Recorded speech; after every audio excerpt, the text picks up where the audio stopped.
Nilinaw agad ni Justin Arana na ayaw raw niya magpa-trade. Ang gusto niya, kung nasan siya ngayon, dyan lang siya maglalaro at mananatili daw siya sa franchise na kumuha sa kanya sa draft para dito na magretiro. Sa PBA, iilan lang ang players na hindi tinrade.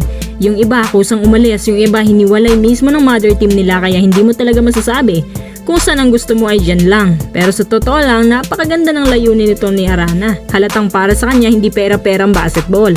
Loyal siya sa Converge at yan daw ang isa sa mga good sign ng isang player, may good attitude at masunurin despite sa mga lackings ng team.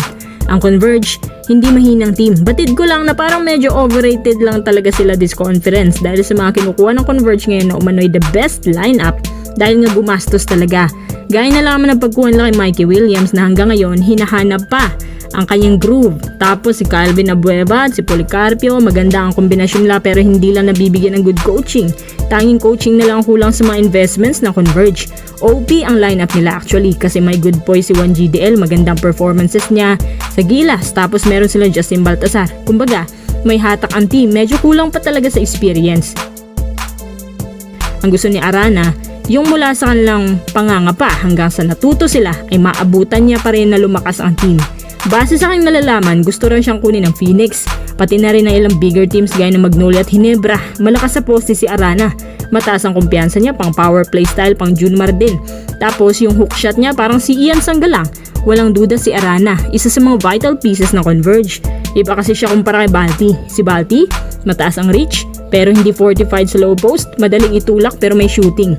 Kaya kailangan din talaga ng Converge si Arana.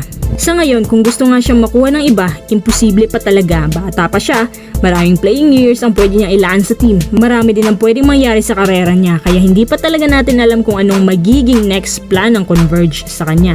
Alam naman natin na hindi hawak ng player ang desisyon sa kung saan sila. Basta importante dapat ipakita lang ni Justin Arana ang worth niya kung saan man siya dalhin. May mapapatunayan.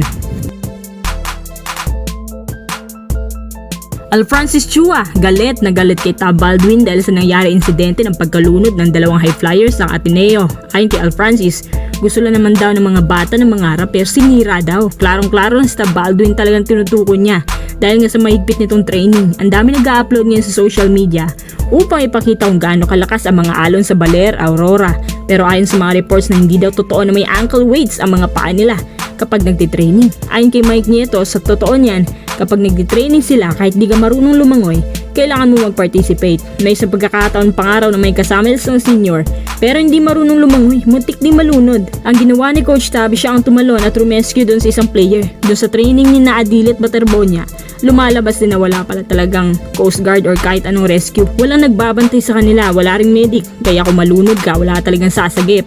Isa pa, sa sobrang lakas raw ng alon, kahit ang mga totoong swimmers mahihirapan dahil sa paghahampas. Kaya si Alfrancis Chua nag-volunteer na tutulong umano sa investigasyon para magkaroon ng hustisya ang pamilya.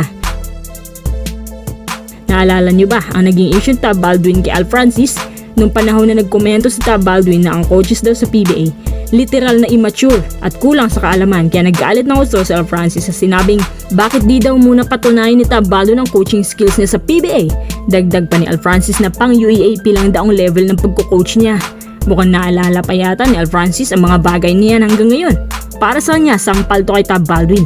Sa isang banda, ayon kay Homer Sison, huwag daw sisihin si Tab Baldwin kasi ginagawa lang daw niya kung ano ang sa tingin niya tama para sa kan team. Maganda ang intensyon, pero sa maling paraan.